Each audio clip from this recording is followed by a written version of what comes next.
everyone. Welcome to the Lifestyle is Medicine podcast. This is Daniel Cho. I'm the Managing Director of Pathways to Wholeness Lifestyle Medicine Center, and I'm here with Dr. George Cho, our Medical Director. Hello everyone, this is Dr. George Cho. So one of the things that I find most interesting and fascinating to learn about is what inspires people to do what they do. What animates people's lives and how did they get to where they are now? So in this podcast, what we're going to share with you, our listeners, is what inspired us to dedicate our lives to lifestyle medicine. And by doing so, we hope that, you'll understand where we're coming from and that we can, form a stronger connection with you as we go through this podcast together. So before we begin, we should share something that we haven't shared yet, and that's that we're actually twin brothers. Right, we're identical twin brothers. Yes, we're identical twins. And so our stories are actually intertwined. So why don't you start us off and share with our listeners when we first encountered lifestyle medicine? For sure.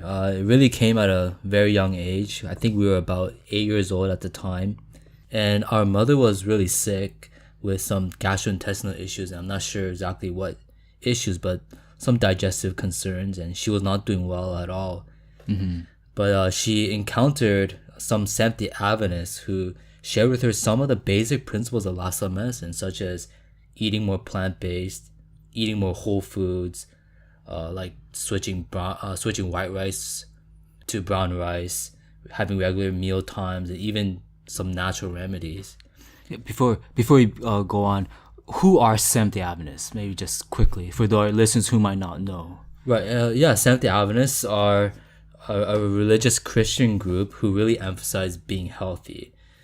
So that's who they are in a nutshell. And my mother encountered some of these people who were part of this community.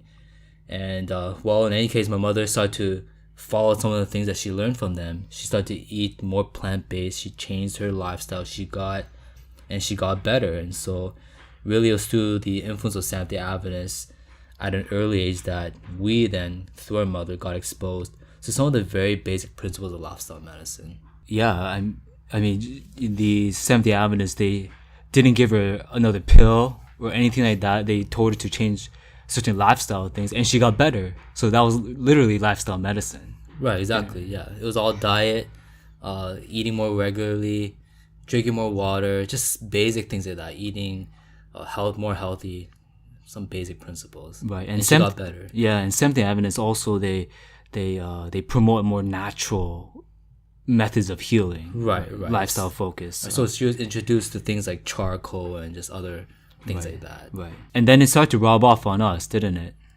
That's right. Yeah.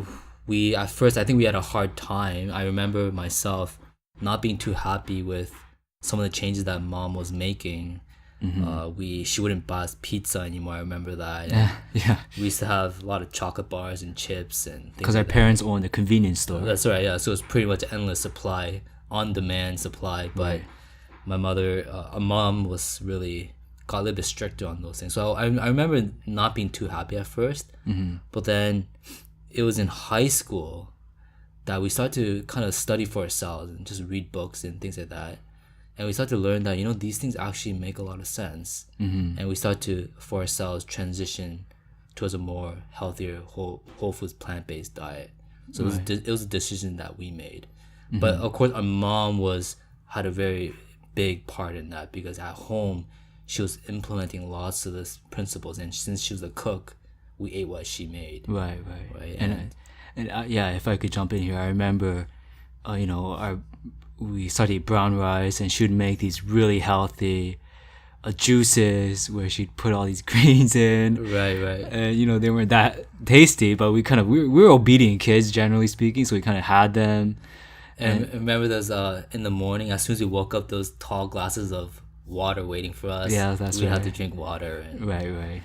But those are things that really made a positive influence on us, and then through some more education, we made a decision, and I'm very, very grateful to mom for that influence that she made, and also to the Seventh-day Adventists that we had encountered. Yeah. So when was it that we actually decided for ourselves to go, whole foods plant-based? I think it must have been in our mid-teens, right?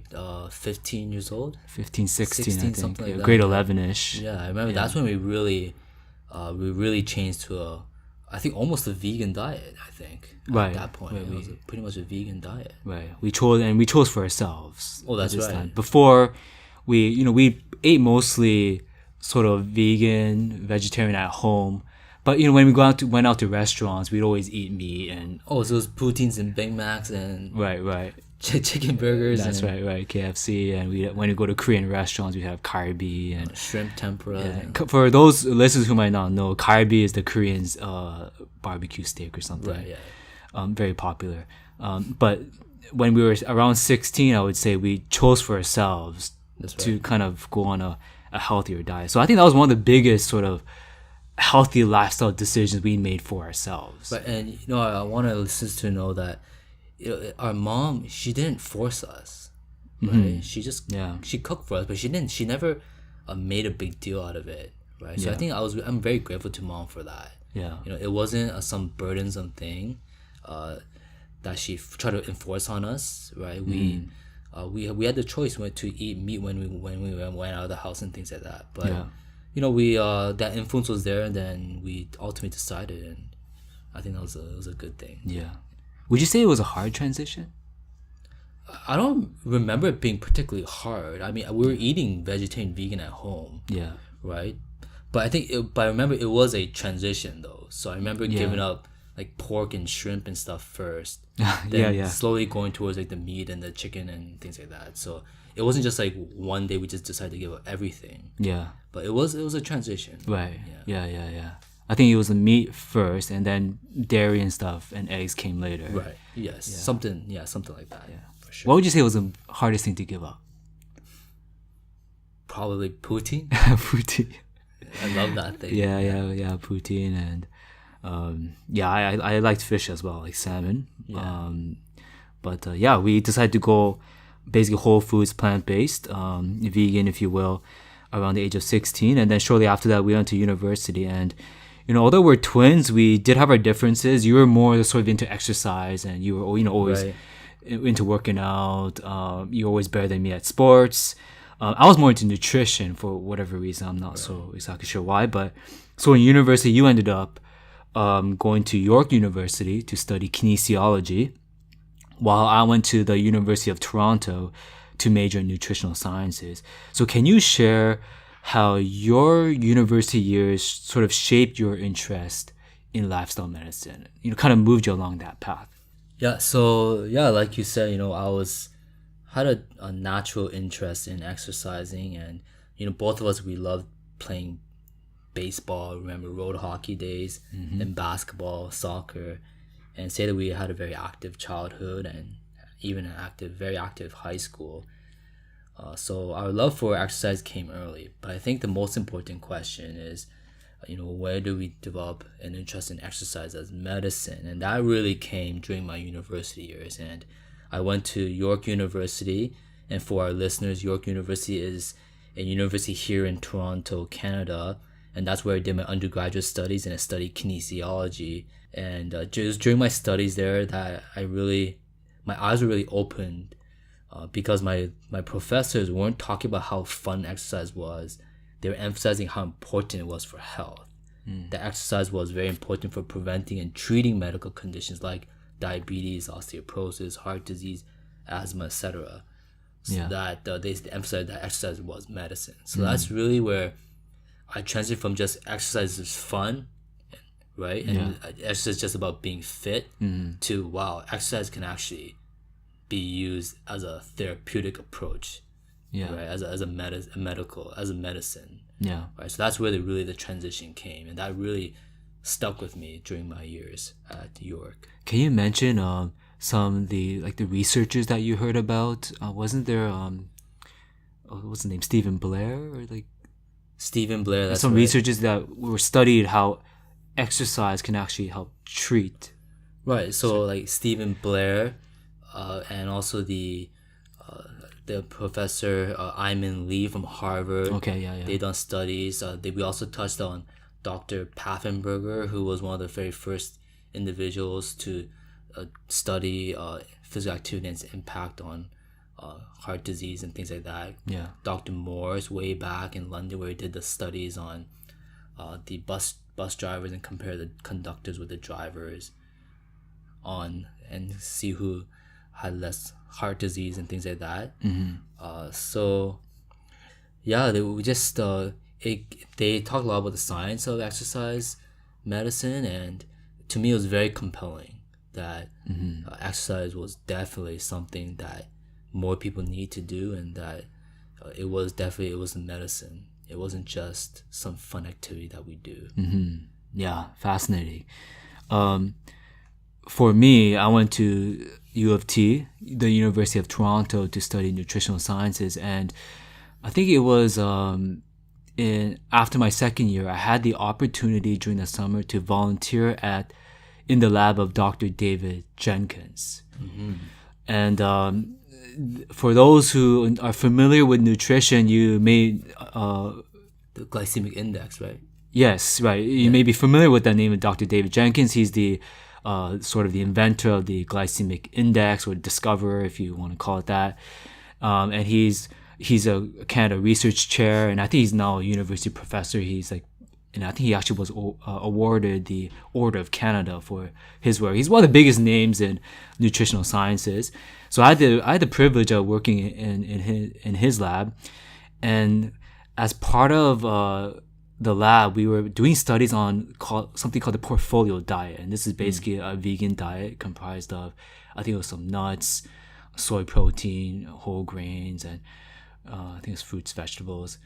Basically, it's a vegan diet, and at that time he was doing studies on how this diet could lower cholesterol as effectively as cholesterol lowering drugs. So this was when I really first encountered the idea of how food can be just as effective as drugs, and that just blew me away. Right. I remember you coming home a few times after the lab, and you'd be like, yeah, the patients were eating like oatmeal and Right. And yeah, I never made the connection, like oatmeal, healthy vegan diet for diabetes. I just never connected with me, but it's very interesting to hear these stories that you're telling me from Jenkins' lab. Right. And it was during this time I started to also research and look into other papers. So I'd go on PubMed, I'd type in your vegetarian or vegan, and I started to read studies where people were using plant-based diets, vegan diets, to not only prevent but also treat disease as well, like diabetes. So it was through these university years that I really started to encounter the idea of food as medicine. You started to encounter the idea of exercise as medicine, and now we're doing both. Oh yeah, now we're doing both. Yeah. So after undergrad, you decided to become a naturopathic doctor. Can you share sort of why you chose that and how your training influenced your interest in lifestyle medicine? Well, I never really ever wanted to become a doctor. I was really fixated on becoming or doing something related with exercise. So I wanted to be an athletic therapist, and then chiropractic or something like that. But then, at one point, didn't you want to work for like the Maple Leafs or the Raptors? Right, that was or the something? dream job, Right. to train athletes and things like that. Right. But I realized that being a trainer and exercise was kind of limited. So even though I was really inspired by exercise and its effects on health and things like that, I realized that was just one dimension, right? So within me, I was like, there must be a better way or a more broader way to help people than just focusing on exercise. And that I remember we were driving down to write my NSCA exam, the National Strength and Conditioning Association exam, right, in Buffalo, I think it was. Right. Yeah. And I remember we were just talking about some of these things, and then you just mentioned, why don't you just try naturopathic medicine? I don't remember that. You don't remember? No. Well, that's what happened. I remember the drive to Buffalo, but I don't remember mentioning that. Oh. Yeah, I remember you mentioning that, and that's when a light bulb really went off in my mind about becoming a doctor, and specifically a naturopathic doctor. Because at this point, I was convinced that I didn't want to spend my life, if I were to be a doctor, to spend my life dispensing drugs, right? Yeah. So, and for our listeners, on this podcast, we're not necessarily against drugs. Yes. But we believe in lifestyle medicine. So, and at this point, I was pretty convinced about the benefits of nutrition and physical activity. And so it seemed like naturopathic medicine was kind of a natural route to go if I were to become a doctor. So I went to naturopathic medicine. Yeah, so I enrolled in the Canadian College of Naturopathic Medicine, which is one of the main colleges here that trains naturopathic doctors. And my time at CCNM was really important, not because it really taught me some drastically new information about nutrition. So many of the principles of nutrition, sleep, stress management, things like that, I learned before I went to CCNM. And exercise was hardly mentioned at all. However, the reason that my training at CCNM was crucial was because it made me think of plant-based eating, exercise, and other healthy lifestyle behaviors in a clinical sense. And what I mean by that is directing these principles toward clinical outcomes. Just pretty much thinking as a doctor would. Right? So I think that was a really big impact that CCNM had on my development as someone who wanted to practice health. So it made me transition from healthy lifestyle is good for you to lifestyle is medicine for you. So I think that was the big transition that CCNM kind of made on my life. So when you graduated, share with us what kind of led you to the path to decide to become a lifestyle medicine focused naturopathic doctor? Because, naturopathic doctors, they also learn, homeopathy, botanical, acupuncture, and there are NDs who graduate and they decide to become, more Eastern medicine focused, or they do mostly homeopathy or some other thing. But you decide to focus on lifestyle medicine, and so can you share with us how you decide to do that? Yeah, I wish I could say that as soon as I graduated and got licensed, I was all sold on lifestyle medicine. But then medical training has a huge influence on you, and it had a huge influence on me as well. Because like you said, at naturopathic medical school, we learn a lot of different modalities, not just lifestyle medicine. In fact, I would say that lifestyle medicine is not as emphasized as acupuncture or botanical medicine. We even had more courses on homeopathy than lifestyle medicine. Which is surprising if you think about it. Oh yeah, because it was surprising. They emphasize so much about going to the root cause, and they recognize it's lifestyle, but that it's not as emphasized as much in the training. That's right. Yeah. And we gave lip service to exercise. The nutrition, a lot of it was supplements. You said supplements, right? And just things like that. We didn't mention, and surprisingly, we didn't talk too much about sleep either. Everyone, it was pretty much just sleep more, get better sleep, things like that. But not going too deep into that topic. So right. So when it came out, my focus, I was kind of a little bit, my thinking was kind of fuzzy a little bit. I was thinking, I would be using a lot of botanical medicine and supplements and things like that. And yes, of course, incorporated lifestyle, but I didn't fully embrace myself as a lifestyle medicine doctor until a few months later when I went to Wildwood, where I was completely immersed in lifestyle medicine. So let's can you explain to our listeners what is Wildwood?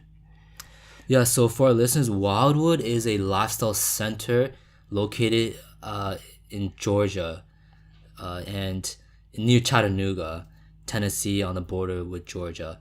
And there it's a health immersion program. Okay. Where it's like an 11-day program where patients come in, they completely immerse themselves in a healthy lifestyle. So they walk at least an hour every single day. They eat whole food, plant-based diet, a large breakfast and lunch, a very simple dinner.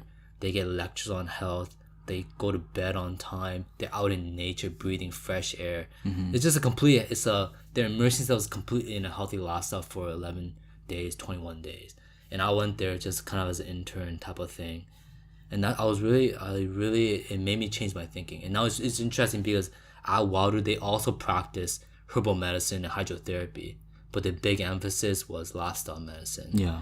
So I really got impacted by that. And then you and I, remember we had a conversation where we were talking about, what was I gonna do when I got back to Toronto? Yeah. What was our clinic gonna be focused on? And I was kind of really, I was really not clear, right, on what I want to do. And then you just mentioned, you shared a vision about set up all these lifestyle medicine clinics. And that's when really the light bulb went off, and I got completely sold on that vision. So that's really where it really started. Yeah, around that time, I was starting to learn more about the American College of Lifestyle Medicine. Right. And for our listeners, for those who don't know, the American College of Lifestyle Medicine is the professional medical association of doctors and health professionals who are dedicated to advancing lifestyle medicine. So they sort of kind of run the residency programs in lifestyle medicine. They give certification in lifestyle medicine. They hold annual conferences and this sort of thing. So I was really getting more into that and following them. And it was actually during this time where I had started to get into sort of debates and issues with other dietitians and who were sort of resisting the idea of whole foods, plant-based diet. And I was kind of getting frustrated. So it was almost a reaction to that, and I was like, we need to start something where we really get people to understand the benefits of whole foods, plant-based diets, not just for, to feel good, to prevent disease, but also to treat disease. So then, it's kind of timely where we had the conversation. We said, this is what we're going to do. We're going to bring lifestyle medicine to Canada, to Toronto, hopefully to the rest of Canada, but because it's very strong in America, but it's not as well developed here per se. Yeah, and even the ones that you would think would be promoting lifestyle medicine the most, the naturopathic doctors, they don't embrace the principles of, for instance, plant-based eating as strongly as we would, as I believe the science would demonstrate. Right. They still believe in eating meat and things like that, and so I think there was definitely like a need there. I felt that there was a need there. Yeah. And so, yeah. And also for me, when you had mentioned about lifestyle medicine, focusing on that, it really brought me to my roots.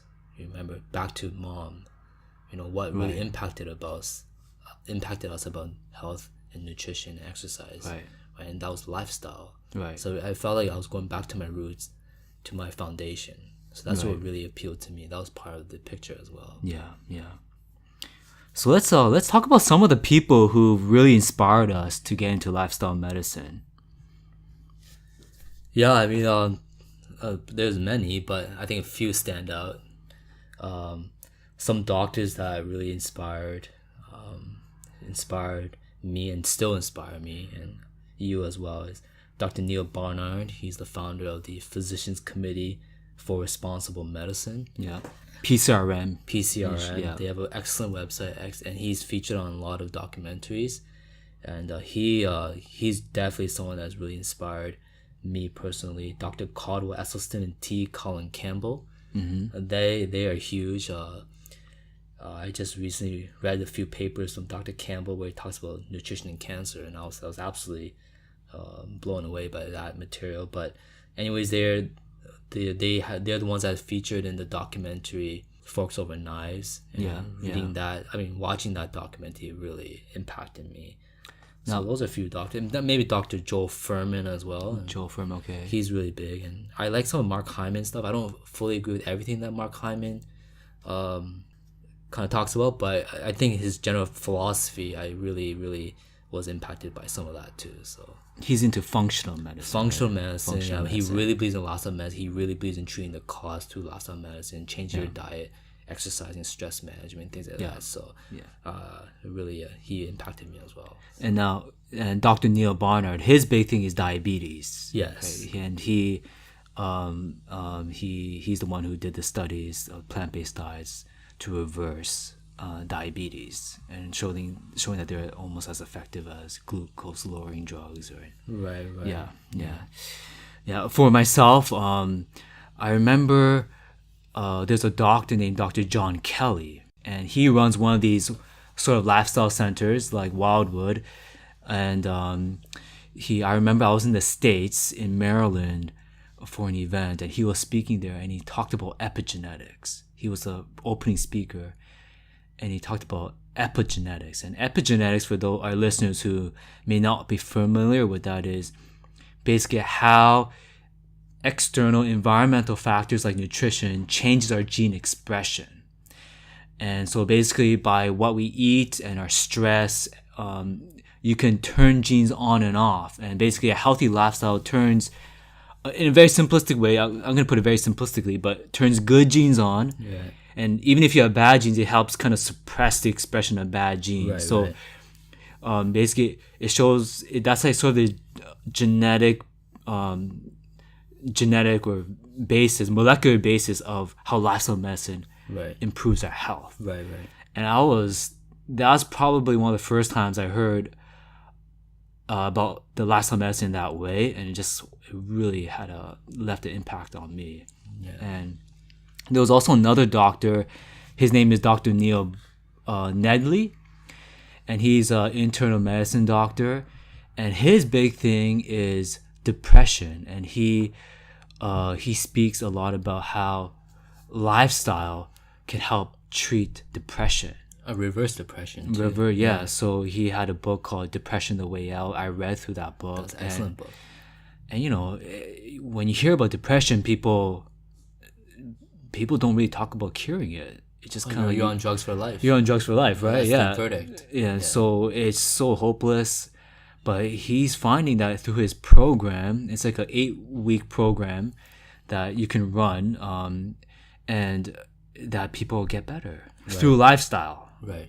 Through lifestyle, like they learn about plant-based eating, exercise, Even the music. sleep, music and relationships and all this stuff, emotional, even spiritual stuff. Right.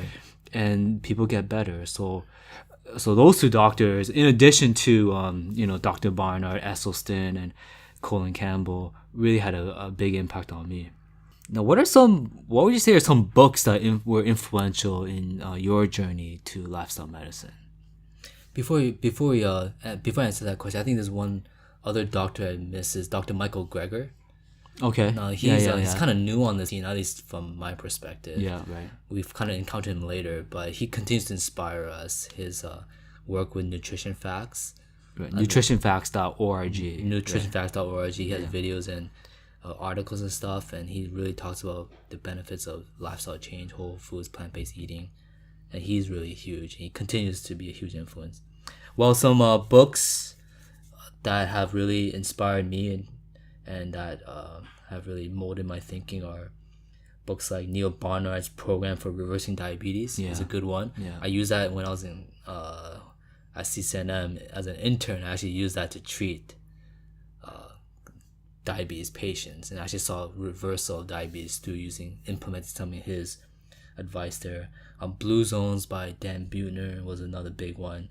The Good Gut by doctors Justin and Erica Sonnenberg. Talking about how important the gut was. That was another huge one. Joel Fuhrman's book called Eat to Live. I think that's a classic. I think that was really a big one. And there's one other book. It's a little book called Ministry of Healing.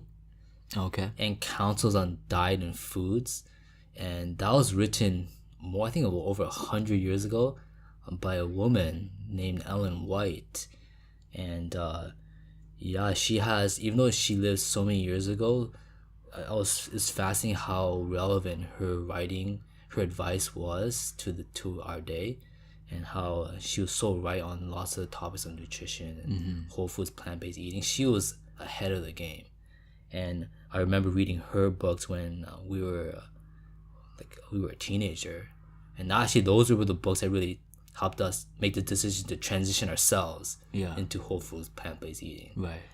So let me ask you this question. Why do you believe so much in lifestyle medicine? Yeah, that's a really, really great question. And I think for our listeners, what I want to say is that I really believe in lifestyle medicine because it works.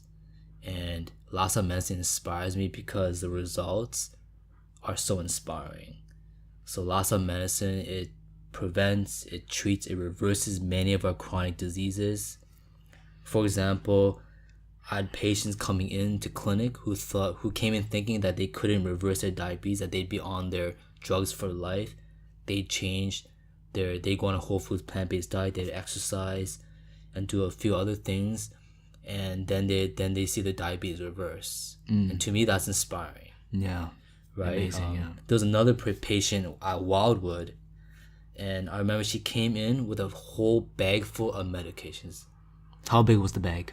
It was like a regular sized bag that you get at the grocery store. Like a grocery bag. Yeah. Okay. Yeah, it wasn't some little candy Like bag. sandwich bag or something. No, it wasn't that. It was like a bag. Oh, wow. Okay. Yeah. And that thing was full of meds. Wow. She was on diabetes That's meds, insane. bipolar meds, depression meds, all sorts of meds. And after 21 days in the residential lifestyle program at Wildwood, I saw her drugs cut back dramatically. I think it was like half her drugs. Wow. She's cut back. And I think she was like 15, 16, something like that.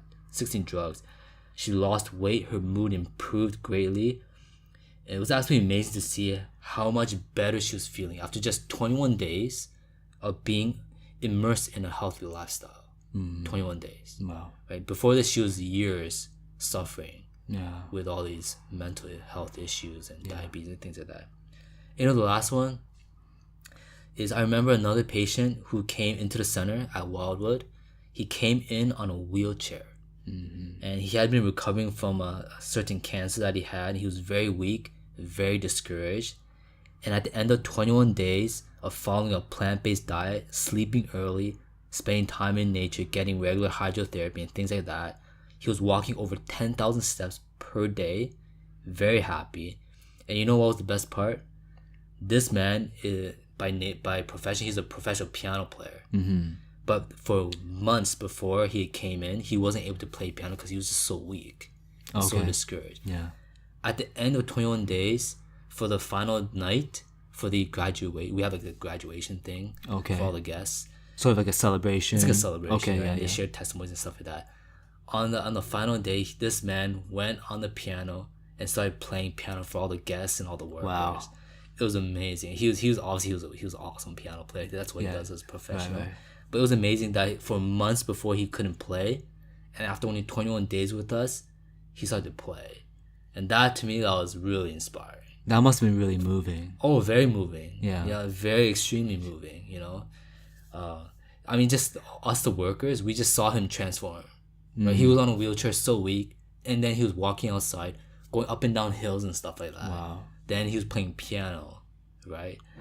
So I mean, when you as a doctor and just someone who's involved in health, when you see results like that, how can you not be inspired?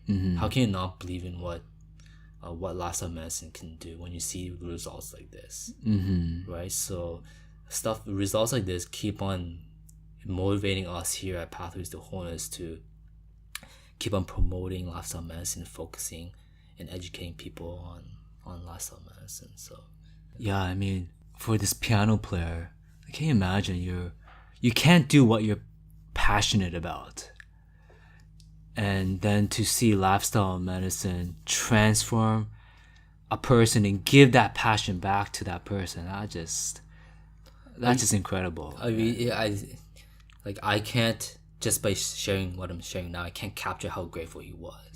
Yeah. He was so grateful, you know, and in fact, he was so grateful he wanted to follow because we have a medical doctor on staff who has a lifestyle center in another place. Yeah. And he was just so grateful that he wanted to follow that doctor to his other center because his time at Wildwood was up. Yes, you know? yeah. But he wanted to continue with this other doctor. He just loved the lifestyle. Yeah. You know, and every patient, right? At my time at Wildwood, we saw many patients, and I can't think of a single person who said like they weren't going to follow through. Yeah. I mean, everyone was so grateful for the principles of lifestyle medicine that they had learned, and they had committed themselves to follow it. Now, following it obviously gonna be hard, and who knows how successful they were, but ultimately they recognized the benefits that they were getting from the lifestyle medicine treatments that they had experienced at Wildwood, and no one said they had a negative experience. Yeah. You know, they all said they had a positive experience, and you could tell they meant it too. Yeah. Right? It's easy to tell when people are faking or not, right? Yeah, and it proves to them that they can do it, right? So these programs are sort of a Kickstarter. It proves to them that they can do this, and they see the immediate results. So hopefully they'll be motivated to continue. Right, and the lab, like I didn't mention the lab work, but the labs come back, like they drop their cholesterol, they drop their sugars and all this kind of stuff, right? Yeah, for me, I mean, why I believe in lifestyle medicine is because first it's scientific. Right. It's scientific. Right. Like you said, it works. And also for me, I'm really into empowering people. Right. I really believe in empowering people with knowledge and giving people freedom, empowering them. And this is what lifestyle medicine is about. These lifestyle principles you can do yourself. It makes them less dependent on the system. That's right. Now you need a doctor maybe to diagnose, find out what's wrong with you, to follow follow what you know the clinical stuff better than I do. To check up and manage where you're at, but eat healthy, sleep better, with some education, with some guidance and encouragement. We can all do it ourselves, and this is what I love about this kind of medicine, because it empowers people to take control of their own life. Right. And you become less dependent on doctors and the hospitals and the health system, these policies. It empowers the people, and that's what I love about lifestyle medicine. Right. Yeah. That's really important, that people can take health into their own hands and not be dependent on others. It's not just us. There are many doctors and health professionals who are being inspired to join the lifestyle medicine movement. And why do you think that is? And we're talking not just naturopathic doctors, but these are MDs, surgeons, people who've been trained to focus, primarily on drugs or surgery. We're talking about, in the States, like osteopathic doctors or DOs, dentists, nurses, dietitians, the whole health executives are joining lifestyle medicine. It's probably one of the fastest growing movements in medicine. Why do you think that is? Well, I think we already hit on many of the reasons. It's, first of all, the flood of evidence coming out of the scientific literature. The weight of the evidence is just so strong that you just can't ignore it anymore, right? So I think it's the science and also the results. Oh, yeah. Right? Mm-hmm. So I think just those things combined is helping doctors and other health professionals to realize that things do need to change, right? On the other hand, you got medications where people, I think, are realizing that maybe we've overstated their effects. Yeah. Right? Of course, there's a place for medications and surgeries and things like that. We never want to deny that.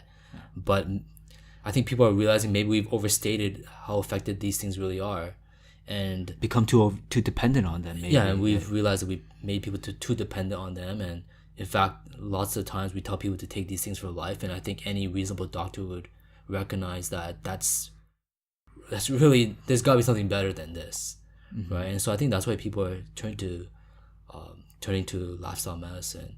And I think there's also a big push in the media from like good documentaries like Forks Over Knives, What the Health, and Fed Up, and these other things that are helping people realize some of the basic principles of lifestyle medicine coming. And these documentaries feature a lot of good doctors, right? So it's scientific, it works, and so I think that's why people are embracing it.